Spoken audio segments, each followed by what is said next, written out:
I was having a bit of fun. Ridley's done a bit of fun. He's made a mad movie with some shocking, weird decisions and historical accuracies because he thought it looked cool. That's fine. That's his prerogative. He's an artist. I'm not a police artist. I'm here to say, hey, that was cool. But by the way, at Austerlitz, the whole battle didn't happen on a massive frozen lake. TV historian Dan Snow reveals in today's Times he's buried the hatchet with director Ridley Scott after heavily critiquing the historical inaccuracies in his last film, Napoleon, and being told to get a life by the director. And Dan Snow joins me now. Good afternoon, Dan.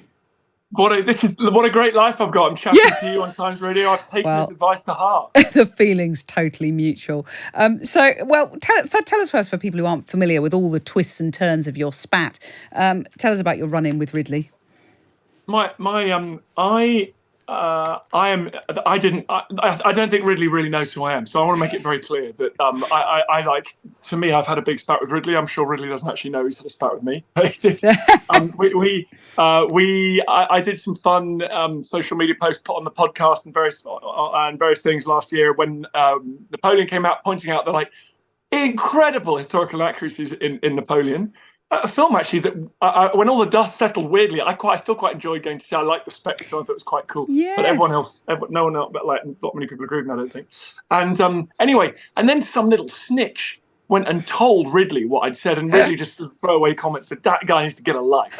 And then I got uninvited to the premiere and everything. It was terrible. Oh no, that's really sad. But just taking Ridley's side for a second, it's just a film. It's not a documentary, is it?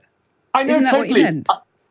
That's my view all the way along. It's just a bit of fun. I mean, all we're doing. Listen, I don't have a real job. I'm very lucky. I get to make podcasts and TV shows about wonderful business. I mean, I'm not saving lives. So my point is, I was having a bit of fun. Ridley's done a bit of fun. He's made a mad movie with some shocking, weird decisions and historical accuracies because he thought it looked cool. That's fine. That's his prerogative. He's an artist. I'm not a police artist. I'm here to say, hey, that was cool. But by the way, at Austerlitz, the whole battle didn't happen on a massive frozen lake.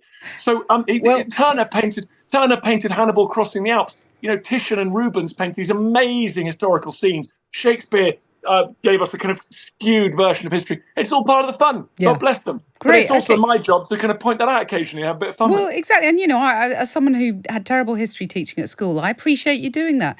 So what do you make of the new Gladiator? Sharks at the Colosseum, I'm thinking. Well, I don't know. I don't want to get told to get a life again, but I will say that it's fun. I mean, it's nice to see now, Macchia, those naval battles that took place in ancient Rome in the heart of the city. We're not entirely sure one took place in the Colosseum. They may well have done, but they took place elsewhere. They dug out special basins, and one took place in a lake where 20,000 people under the Emperor Claudius, prisoners of war, fought a kind of real battle. I mean, it's like the beginning of Saving Private Ryan, or indeed Gladiator on our screens. I mean, they delivered that for the Roman audience, but in the flesh. It's extraordinary. So it's fun to see that. It may have happened in the Colosseum. It couldn't have happened much later than when it opened because they dug a huge subterranean warren of corridors and lifts so that they could dress the set and people could pop up through trapdoors. Once that was built, you couldn't flood the Colosseum anymore because obviously all the water would have gone down there. So it may have been, but sharks, very unlikely. I don't really see how they got a shark in there. It is a nice idea, though. It's a fun idea. Exactly. I'm cool with it. I can see you have totally got a life. But can you point to any movies that are both brilliant and historically accurate? There are some. That's a very good question. I mean, I love I'm an 18th century geek, and I like Last of the Mohicans with Michael Mann and Daniel Lewis starring.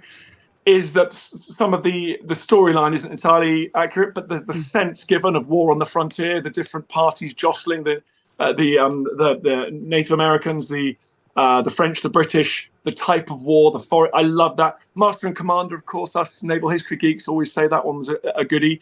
So there are interesting movies where they've attempted to, and I personally think those are kind of good. I think there's real stories of the truth. I think you get rewarded for going that extra yard. Yeah, but I feel enriched by the fact that you've set us straight on the sharks at the Colosseum. I do think that is your job, whether you have a life or not.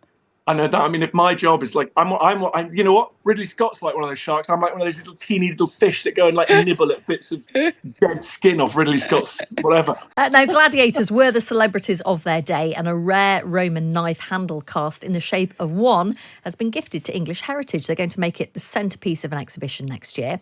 It was originally found in a river next to Hadrian's Wall. It's an example of Gladiator merch. Yes, it's a thing. The Romans bought and sold to capitalise on their celebrity status. Let's speak to Dr. Frances McIntosh, who is English Heritage's collections curator for Hadrian's Wall and the North East. Morning. Good morning. Thanks for having me today. No, well, thanks for coming on. First of all, just explain what it looks like and how we know it's specifically for one gladiator. So it's quite small. It's about 6 centimetres high. It's made of copper alloy. And what it depicts is a gladiator standing. And we know exactly what type of gladiator he was from what he's wearing. Gladiators in the Roman period wore sort of set uniforms or set bits of armour, depending on what type of gladiator they were. And he's a secutor, a type of gladiator with a very large rectangular shield and a helmet with a big ridge on the top and small eye holes. We also think it's not just depicting this type of gladiator, the secutor, but it's possibly depicting a specific fighter because he's left-handed. His left hand comes around the front of the shield to hold his sword. The sword's now missing. And the reason we think that's a specific gladiator or a specific person is because it's not usual to fight left-handed. Being left-handed and the left side was very much seen as bad luck in the Roman world. The Latin word for left is sinister. And you can see that's come through, to our day now. And so we think it's depicting a specific gladiator, which is really quite exciting. And these were the celebrities of their time. Yeah, absolutely. The gladiators who won lots of battles or lots of their fights, their names would be known. They had lots of fans following them. Some of the larger sort of gladiator schools, the ludi, had practice areas where fans could come and watch them fight and practice.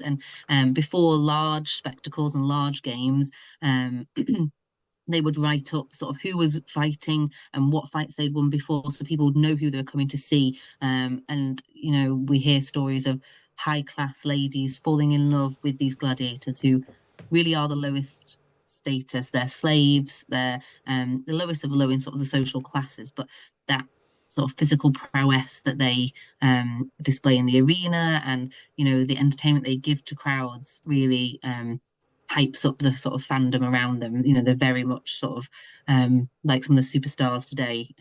Just unfortunately, they're not going to be rich. They'll just be famous. Well, exactly. So their slave owners are basically coming up with gladiator merch to make money out of them. Yeah, so it's either the slave owners or it's just canny businessmen. Right. So it might not be linked specifically to the gladiator schools or the owners of the gladiator schools. It could just be because we know around amphitheatres, so where the games took place, there'd be lots of stalls set up selling food and probably selling the merch there. And so they are probably just canny business people. How realistic is the depiction of gladiators in these films like Gladiator and Gladiator II? I mean, the sharks in the Colosseum, I think, in this one, from what I've read. I mean, I'm guessing that's not true. There was definitely exotic animals. Yeah. They were part of the sort of gladiator spectacles, but that would be, rhinos and tigers and leopards. The films are films, aren't they? They're meant to entertain and excite and get people interested. They're not meant to be historically accurate. They're not a documentary. It's a different thing. If we were to worry about films being historically accurate, I don't think they'd be anywhere near as exciting and fun, would they? If people get excited about the past through watching the films, then they can come to museums, they can come to English heritage sites and find out the true things. And that's just a great way in, isn't it? I don't think we need to be critical because they're not accurate. Why are we so fascinated by gladiators? I think it's partly that they're a bit like the underdog, aren't they? Because in the Roman world, they're slaves, the bottom of the sort of the pile, but they're able to come to the fore and gain fame. They're able to entertain thousands of people, and people also just love getting behind someone, don't they? You can see that with how popular sports fans and things are, sports players are today, the culture around that. So I think it's sort of getting behind a competition and but also a bit of the underdog, I was wondering. So this handle of this gladiator merch, this Roman knife handle, this is now been gifted to the nation. People will be able to see this from next year.